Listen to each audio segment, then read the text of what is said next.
Guys, today I'll show you how to remove you may like suggestions on TikTok. So first things first, what you have to do is go to your TikTok, open it up, and once your TikTok is opened up, go to the search icon on the top right corner.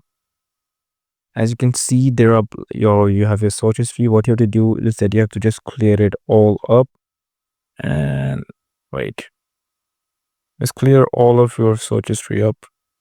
And once you clear all this up, what you have to do is go to your profile icon, go over here, three dots, and settings and privacy.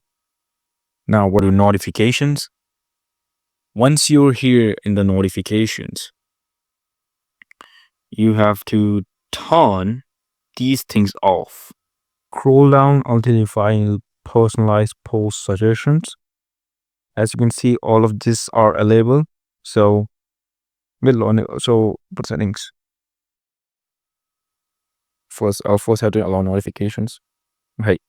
So now, as you can see, personalized post suggestion says is over here.